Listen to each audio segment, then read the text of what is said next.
Well,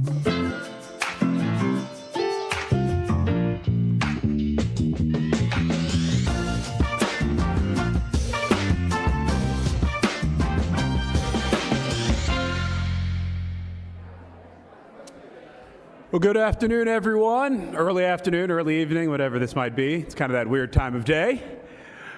But welcome to The Forum, a weekly program of the Columbus Metropolitan Club where we cultivate the conversations and connections that drive Columbus forward. The Forum brings together visionary leaders, CEOs, members of Congress, college presidents, UN ambassadors, artists, and changemakers, sometimes scrubs like me as well, to examine issues that matter, exchange diverse perspectives, and forge connections that create a better Columbus. It is so good to have you with us on this 4 o'clock beautiful day in September. I'm Matt Barnes, morning co-anchor of NBC4 Columbus, and a proud member of the CMC Board of Trustees. And for those of you joining us by live stream, welcome as well. We're coming to you from the beautiful National Veterans Memorial and Museum right here in downtown Columbus. I want to thank the sponsor of today's forum, Downtown Columbus Incorporated. Additionally, we'd like to thank DCI for providing this evening's complimentary parking, which I know we all enjoy. Thank you as well to the presenting sponsor of our, give them a round, yeah. I won't ever not clap for parking, free parking. But thank you also to the presenting sponsor of our live stream, the Center for Human Kindness at the Columbus Foundation, and our live stream partner, the Columbus Dispatch. We're also, of course, grateful to the National Veterans Memorial and Museum for this wonderful space and for hosting us. So let's thank everyone for helping make this day possible. Really looking forward to this forum because civic engagement is the backbone of democracy. But in this era of polarization, and obviously this past week has reminded us of that, no single sector will strengthen it alone. So today's forward-looking conversation brings together cross-sector leaders who are forging partnerships that make civic life stronger. So please help me welcome today's panelists. The man better known as Dr. B, but his official name is Dr. Frederic Bertley, the president and CEO of COSI and interim CEO of the National Veterans Memorial and Museum. Meghan Cummings, the president and CEO of Philanthropy, Ohio. Sandy Doyle-Ahern, president of EMH&T. And our host, Sophia Fifner, president and CEO of your Columbus Metropolitan Club. We look forward to today's conversation. Sophia, the floor is yours. Thank you. So naturally, if anyone knows me, I am very excited about today's conversation around civic engagement and participation. One of my favorite quotes connected to this issue is by Alexis de Tocqueville, who wrote that Americans of all ages, all conditions, and all dispositions constantly form associations. And I share that quote because when people think of the United States and how we engage in public life, oftentimes, it's because we gather. We come to CMC events. We have book clubs. We support cultural institutions. We encourage our employees to give back. We set up community foundations where we place our philanthropic donations. It is part of the American fabric and spirit. You know, for nearly 250 years, we've had these types of partnerships and associations and gatherings across business, philanthropy, and education, all to strengthen the civic fabric of our communities. So before we dive into some of the issues and opportunities, I wanted to just set the table and understand, how do you define civic engagement? And perhaps we'll start with you, Dr. B. Sophia, thank you very much for that question, and thank you, CMC, for being here. It's such an important conversation. I want to begin by saying how fitting it is that we're having this conversation in this very building. You see, this is the National Veterans Memorial and Museum. And the reason why we have that Congress-designated national title is because our very own Senator John Glenn did this, created this, founded this as one of his last acts. And I highlight the great senator because while he was one of the most amazing human beings, most amazing Americans, he was a phenomenal military pilot.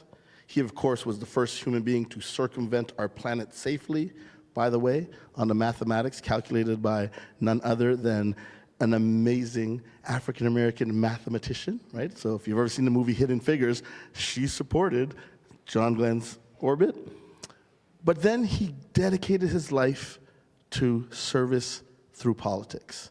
And Senator Glenn's most impactful and engaging thought and practice was to ensure as best as possible that this great city, this great state, this great nation talked about and figured out civility.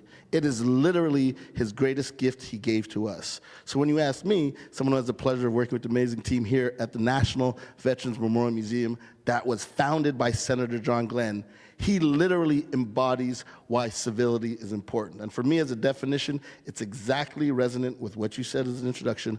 This is how we move forward, by conversation, discourse, disagreeing, but never being disagreeable. And now more than ever, we need to double down on the importance of civility and civics in the non-for-profit partnership space, as well as in the for-profit industry. So it is the cornerstone to what I think is a proper democracy and a healthy society, by understanding civics and practicing civility. And Meghan, can you share just a little bit about what you do? Because I think that it's really important and critical work across the state, and then also how do you define civic engagement? Yeah, sure. So I am with Philanthropy, Ohio. I'm about 3 months on this job as the CEO, but I've been involved with the organization since 2014, and in nonprofits and philanthropy my whole professional life. And Philanthropy Ohio is a membership organization of foundations across our state. Community foundations, family, private foundations. We have about 170 members, and they come from all parts of our state, representing all different issues.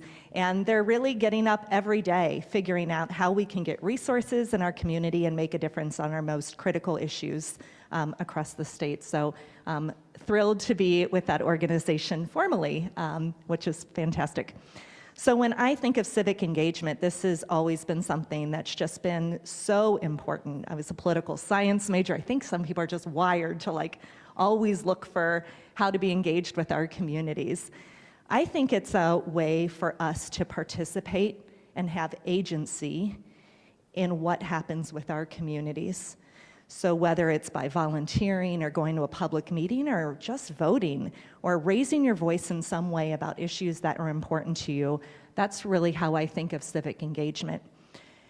And when those pains aren't heard, when they're not responded to, when you're crying out for a long time like, hey, things are not working here for me or my family or my neighbors or my employees, there is a frustration that comes with that. There's no outlet for those feelings. So when I think of civic engagement, especially in the time we've been going through, it's really recognizing that we all strive for really great communities where people are healthy and safe and have good jobs and can afford homes and all these things that unite us. And civic engagement, for me, is the way we make that opinion activated, either through voting or getting involved in our community or just having a say in what happens around us. So I see every day our members across the state putting the resources in and the programs in place for this to happen in really intentional ways in communities across Ohio, and I think it's critically important. Thank you. And Sandy? Thank you, everybody, for being here today. This is civic engagement. You did not need to be here today, but you are because you chose to be. So I think it's actually super simple. It's caring enough to show up for something and being fortunate enough to recognize that we can do it. I think that's all it is. Thank you so much. So we have civility. It's about a sense of agency and how you can show up and do something in your community. And I love all of those definitions of civic engagement, but I worry that oftentimes when the community simplifies what civic engagement can look like, it's oftentimes voting or volunteering, or we watch what's happened nationally with violence and free speech, and we go, well, geez, what's this country coming to? Does this even matter? Can I do anything about it? I'm curious to know, you all represent very different organizations.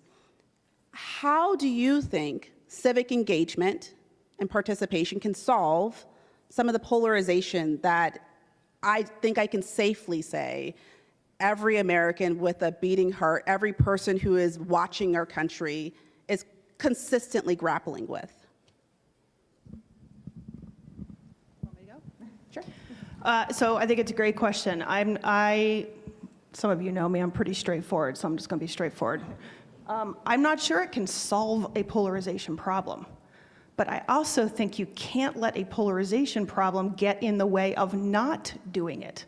Because at the end of the day, personally, I'm not involved in civic issues because I'm looking to die on some sword or looking for accolades. I'm doing it because there's people out there on those streets that are depending on people like me who have the great fortune to be able to do it.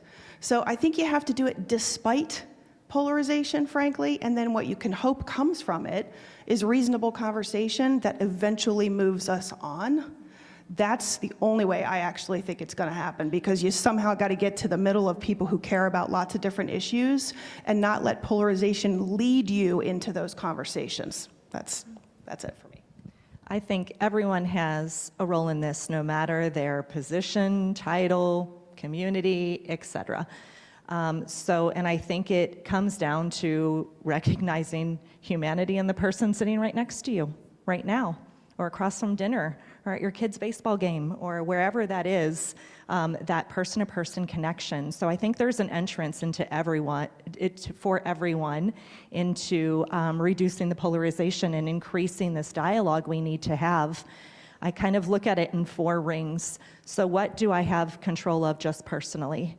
The people I talk to every day, how can I nurture those relationships and build that humanity across there? And then you go out to your peer groups and your kids' peer groups and those parents and, again, sports teams and your friends, and how are you nurturing it within that area? And then some of us have agency to be able to do that in our organizations. So what culture are we setting there? How are we modeling the way for civility and communication and relationships at our organizations? And then some people, especially folks in this room, you have influence at a systems level. You're at very large companies, you're in government, you're in large civic organizations. What responsibility can you take each day for moving those systems and laws that nurture that atmosphere of civility? So I think no matter where you are, you can engage in one of those levels or all 4 of those levels, and it's really important, whatever privilege you have and whatever access to those networks you have, you use it to model the way for the society we want to live in at this moment. Absolutely. And I'll just add, and you touched on it with influence. We model what we see. This is the greatest country in the world. But what do we celebrate? What do we identify as great? Successful CEO, successful athlete, amazing entertainer. We train our children to value certain things. In our school systems, in public school systems or private school systems, civility or civic engagement is not even part of the curriculum. You might get an after-school program in grade 7 and then grade 11 that has you doing something in the community, but it's not valued. What's valued is, can you throw a football 80 yards, or are you going to go to Ohio State and play as a quarterback? Or what's valued is, are you on a political track? And so if we want the current generation, especially the next generation, to act differently in terms of being civil with one another and then practicing civic engagement, we have to teach that, model that, not here and there as adults who are in our careers, but we got to teach our kids to do that, and we're just not doing that. I think that all of you make really good points. One, around coming together, talking to peer groups or people who are like you, which I'd be remiss if I didn't invite everyone to participate in the big table with the Columbus Foundation on October 21st. So if you're online, feel free to register now. But you also mentioned, we're not valuing civic participation and civility. Oftentimes, you can tell what a community values based off of where they put their resources, their financial resources. And so I'd love to pivot a little bit and talk about money. Yay, right? Let's talk about where our investments are going.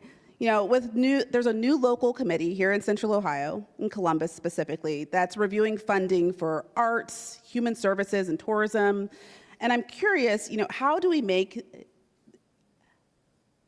position Columbus to find the right mix of funding to support some of the most critical issues that our community is facing when there's limited dollars? And I'm curious to know, perhaps, Meghan, if you want to start from your perspective, like how do you do that? Yeah, so I'll just start with philanthropy that we see from our members. So these are foundations across the state. Together they hold about $50 billion in assets right now. Good market days, even more. So philanthropy is just a part of it. And I think that sometimes when we are in critical issues that we need to solve, like affordable housing, like health-related issues, poverty alleviation, et cetera, sometimes we think that's like, oh, philanthropy, go do that. That's your job, to clean that up, which is a big part of what philanthropy does. That's important. But what I thought of for when you ask your question is how important it is to bring cross-sector partners to the table. And philanthropy is just one of those. I spent 13 years at the Greater Cincinnati Foundation, and it was so important. Our grants could only go so far, but our convening could go even further than our money, and bringing corporate partners to the table, having P&G at the table, that's a really important partner. Having our local and state government at the table, that's really important. And each one of those sectors brings distinct resources to the table. Some money, some business acumen, some powers that reside in our government. And if we're trying to solve any problem without all of our resources at the table, we're crazy. We're leaving things behind. So, not being able to speak specifically to Columbus on this, I think anytime we have cross-sector partners at the table and figuring out how to pull all those levers of resources is really important. Some are money, some are influence, some are convening power, some are intangibles that just the chemistry that company or that government official brings to that table can move a project forward. And I think that is the best way we can problem solve in our communities. Sandy? So we're talking about the frack? Yes. All right. That's what I thought.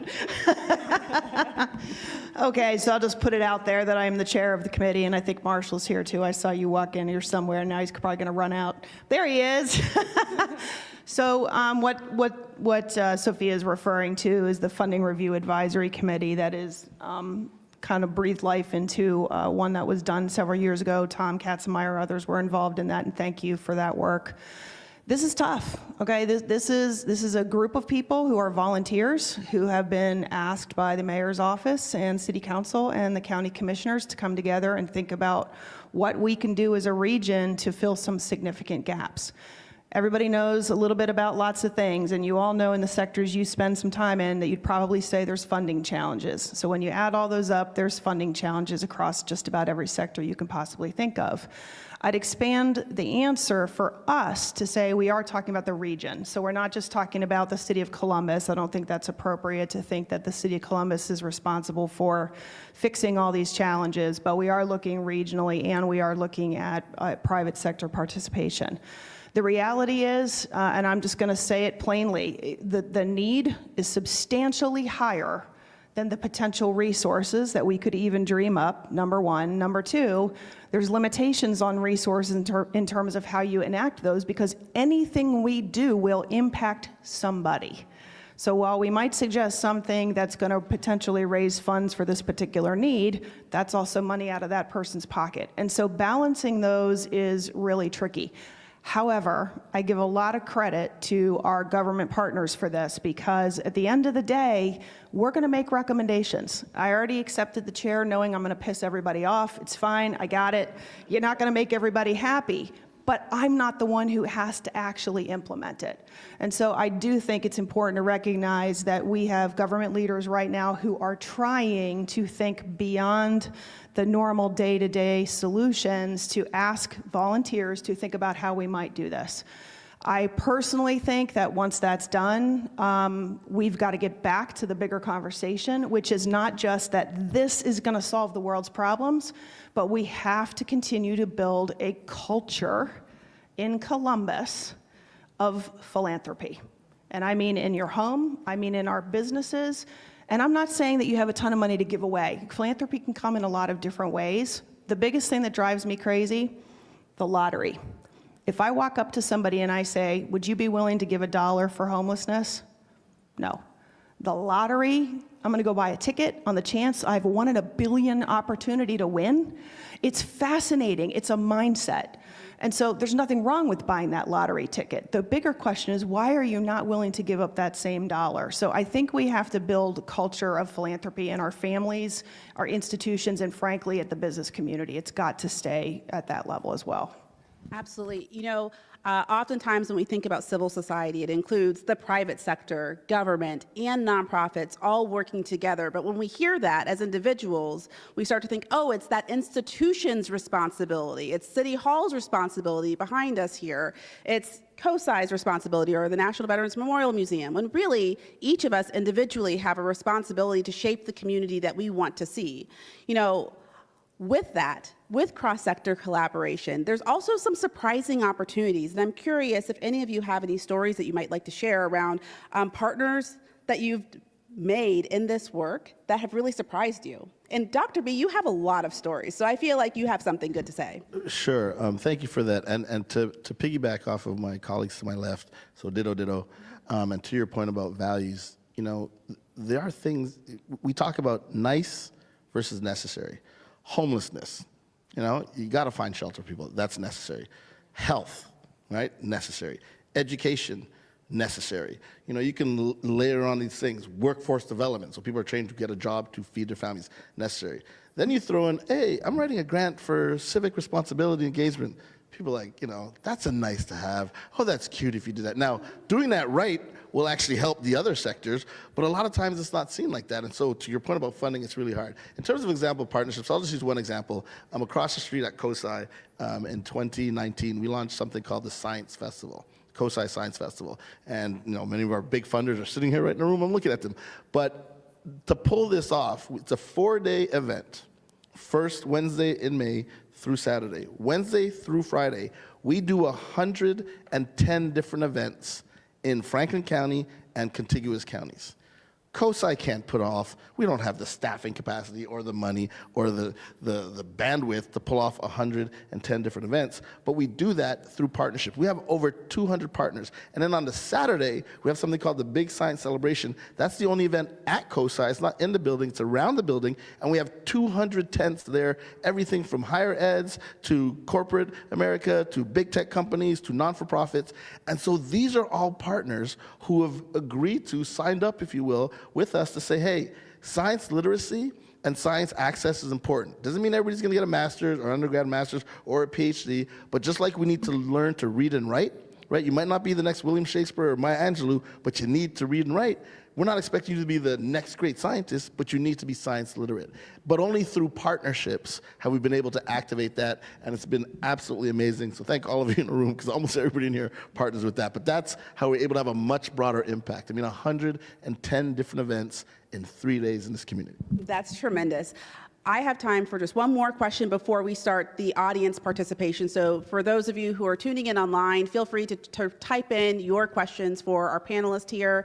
If you're in the room, feel free to gather behind Doug at the mic to ask a question. And before we go to that segment, I have a question about partnerships. You know, we all talk about partnerships. I think it's a big, if you live in Columbus, if you do business here, the Columbus way, partnerships, cross-sector collaboration, those are really nice, lovely words.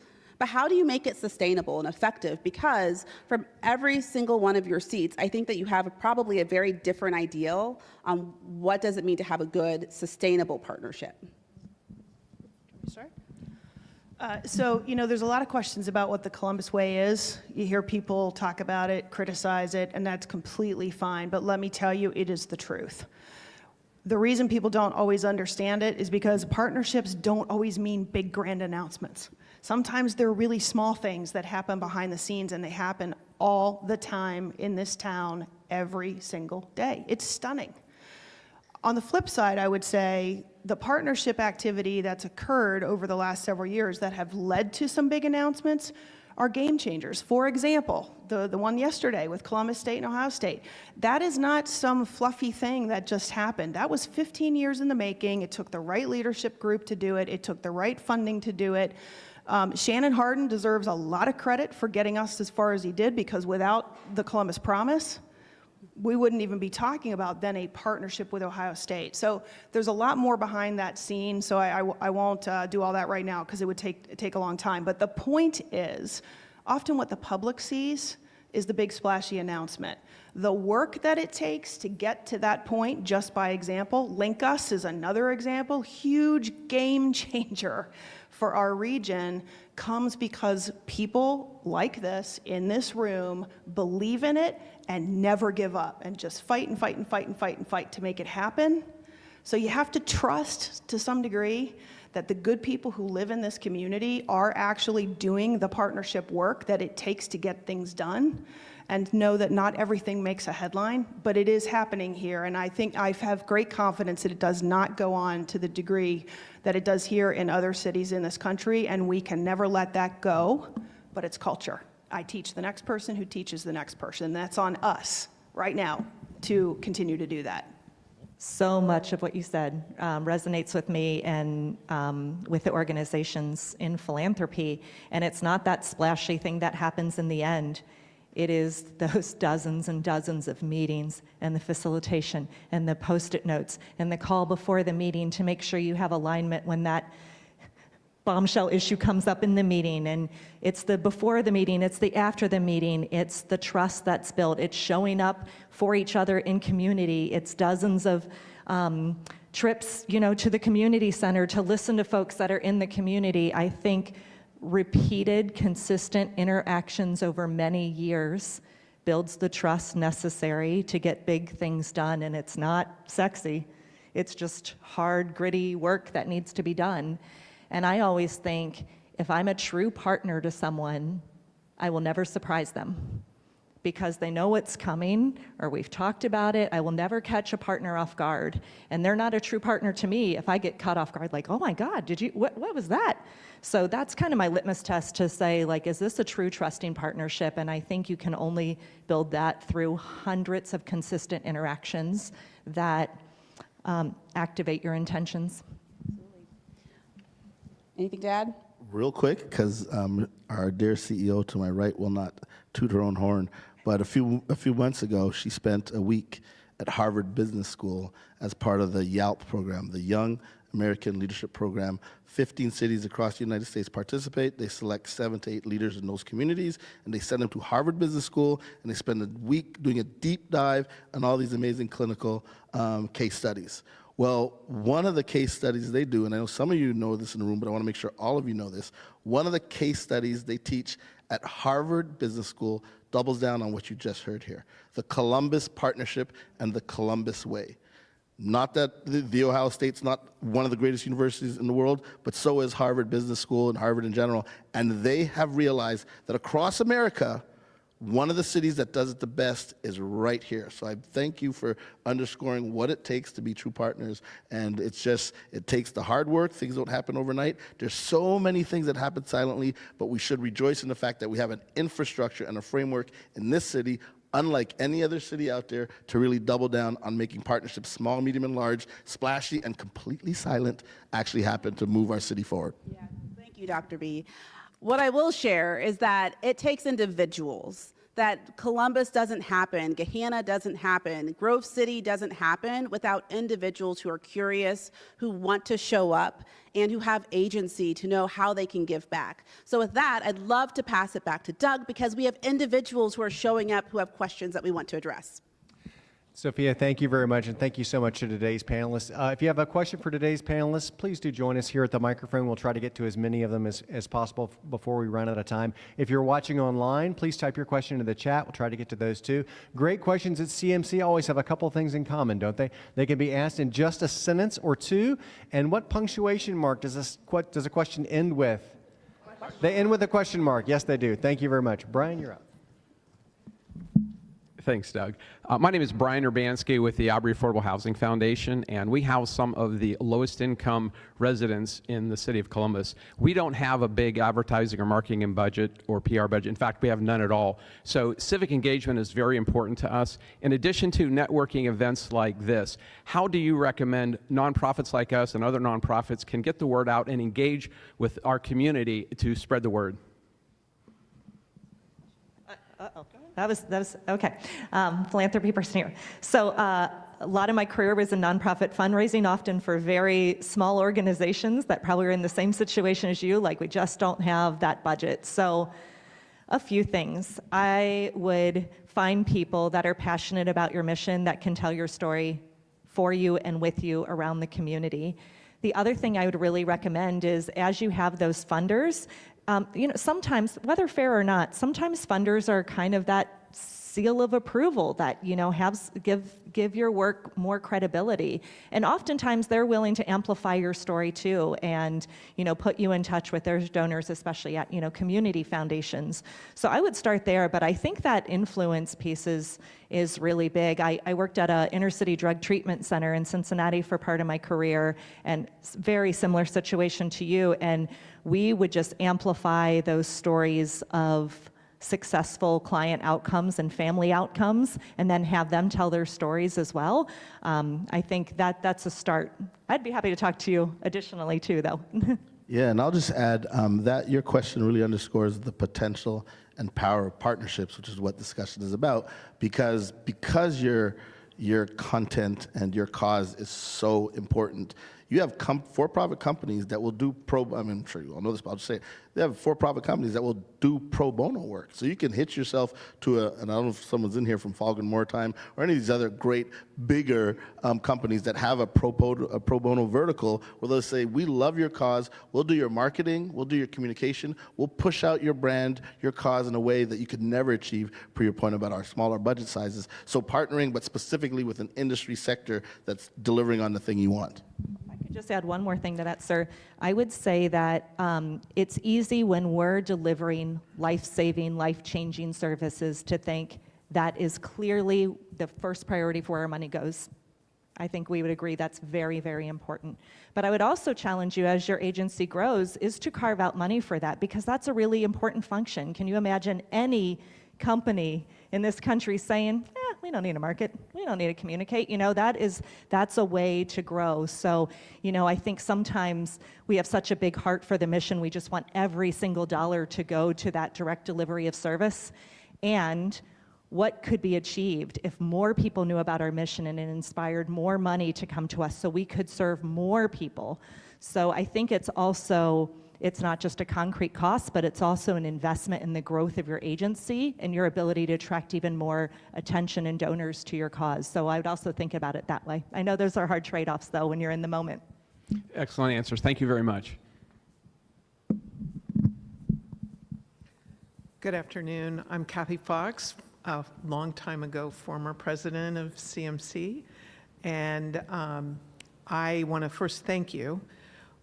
My question is about, in an environment that right now resources are shrinking, federal resources are shrinking, corporate resources to the civic sector have been shrinking for a long time.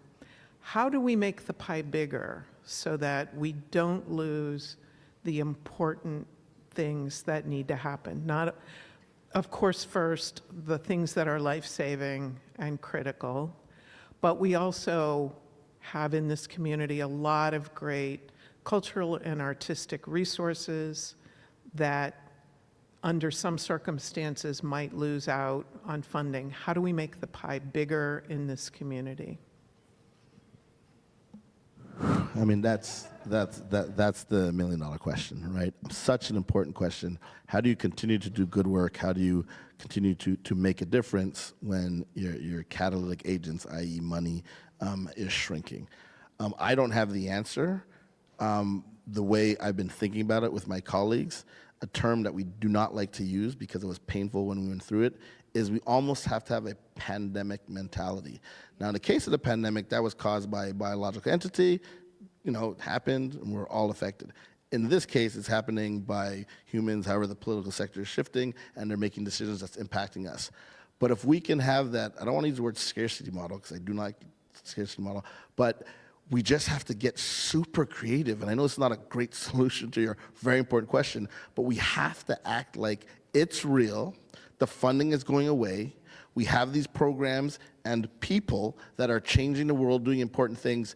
What are alternative ways to figure this out? And that's where aggregate thought, Columbus partnership, leadership, all of you in the room, the more we put our brains together and partner in bigger ways, we can still move the needle in the right direction with monies slowly being diminished, knowing that unlike the pandemic, there will be an end to this at some point. I mean, pandemic ended too, we just didn't know when it would happen. I'm assuming the pendulum will swing at some point the other way. But that's the question. That's the painful but tough question. It's so painful. And I think I see it as a ripple effect. So as I meet with foundations, their stress level is very high right now. They are getting more requests than ever before, and they weren't even able to fund them before. And now, you know, it's just exponentially bigger, the number of requests that are coming through. And then if we think the stress that's being felt by foundations right now is high, when you go to the nonprofit direct service delivery nonprofits, it's tenfold, maybe 50-fold the stress. I think, of course, it's the money going away from a lot of the government streams they had, but it was the quickness that it happened. There wasn't a, hey, this is going to happen in 3 years, figure it out, or there was no runway to the cuts. I'm sure you've experienced it in places you've been too. It was just so immediate. You know, we were getting calls, you know, we won't be able to make payroll next Friday on this specific program that's government funded. It's just going away. So there was really no planning time. So I think that's creating a lot of the stress.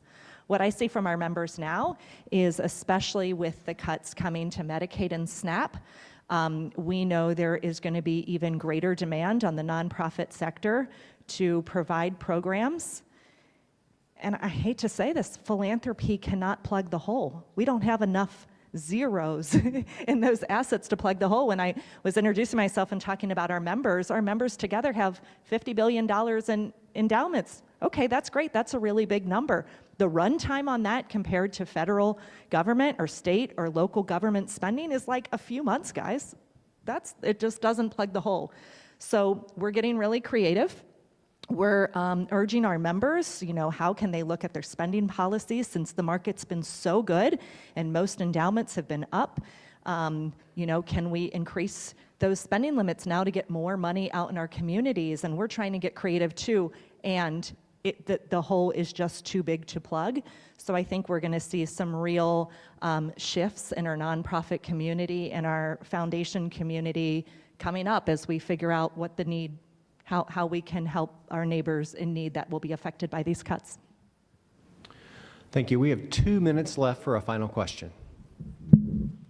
Yeah, so as we talk about civic, I'm Dr. Beth Whitted, civic engagement, and we're talking about leadership and setting priorities, I think the expression is not for us, without us. What's being done to make sure that we include the community and their voices? Because I'm not hearing any of that. Thank you. I'm not sure I understand the question, to be honest. Are you talking about in all venues? What do you mean So as you start setting priorities, Yeah. are you getting the people in the community that live in these communities, their opinions about what should be done, solutions? And I have to say, when you said something about Cincinnati, talking about pissing people off, Cincinnati does an incredible job. It's part of their culture in Cincinnati. It's not here in Columbus. So I think we need to be very intentional, and I'm not away from my question. We have to be very intentional to make sure that we've included the community and asking them, does this make sense to you and your community? Okay, now, thank you. Now, I understand what you're saying now. So I'm going to answer it from a Columbus standpoint for just a second, because I think we need to talk about Columbus. I don't necessarily disagree with that, actually, but I do think it depends on the subject, because there are specific things happening with certain topic areas right now that are deeply involving the community. I think there's others that probably are not. So I'm maybe would chat with you afterwards, because I'm curious what sectors in particular you're thinking about. I will say this, I'm going to go back to this Funding Review Advisory Committee for a second. We have an open forum coming up, October, Marshall, what's the date? October 7th. This is really important because what we've been doing up until this period is hearing from specific representatives of specific sectors who are coming in front of this group, and these are public meetings, televised, et cetera. But in order to allow an opportunity for anybody who wants to come and talk about what's happening in their particular sector, this open forum is available for anyone to come. So it may not be the answer to your specific question, but I want to put it out there because it's really important as we continue to hear from all these sectors and look to figure out what we are going to be able to do about it. We need to hear from as many people who are willing and able to come and speak. So that may be slightly different than where you were, the origin of your question, but I guess I'm using it as a catalyst to offer that is one opportunity to hear about a lot of broad needs in the community. All right, and I think that we're unfortunately going to wrap up our conversation for today. We're going to invite Matt Barnes back to the podium, but thank you so much for all of your insights and perspective on civic engagement. Can I say like 10 seconds? 10 seconds. 10 seconds. If you didn't understand, this is why it's critical that you vote. We're in this situation because a group outvoted another group, and now we're struggling through it. So just voting is critical in terms of civic engagement. If you can't do anything else, vote. Yeah. It's the ultimate in civic engagement, it is. Once again, let's thank our panel real quick. I mean, I feel like this is the room that probably doesn't need to hear the most that civic engagement is important, but we need to amplify this to others who do think it's not, and making sure we make a difference out there, because frankly, it's the only way that's going to move this community forward and frankly this nation forward. And I think sometimes we all get clouded by the national discourse, but it is nice to know that we have a community and organization like CMC and others that are willing to make sure civic engagement is at the heart and soul of what this city is all about and to move this city forward. So thank you so much to everyone who helped make this conversation possible, including today's forum sponsor, Downtown Columbus Incorporated, the presenting sponsor of our live stream, the Center for Human Kindness at the Columbus Foundation, and our live stream partner, the Columbus Dispatch as well. And of course, thank you to the National Veterans Memorial and Museum for hosting us, and our appreciation to our speakers, Dr. Bertley, Meghan Cummings, Sandy Doyle-Ahern, and our host, Sophia Fifner. One more round of applause for all of those who make this possible. And again, we do forums like this every Wednesday. Not at this time, though. We'll be at our regularly scheduled time at 11:30 for Money Movers, the bankers fueling Columbus's future. You talk about money? Well, there you go. Money makes the world go around, and we need more of it. But that's right here at the National Veterans Memorial and Museum again next Wednesday at 11:30. Thank you, everyone. We're here till 6 o'clock, so enjoy the conversation. Feel free to get a drink, get some food, and thank you just so much for being here on this special time. Again, bars open until 6 p.m., so have a great rest of your day and a great rest of your week as well.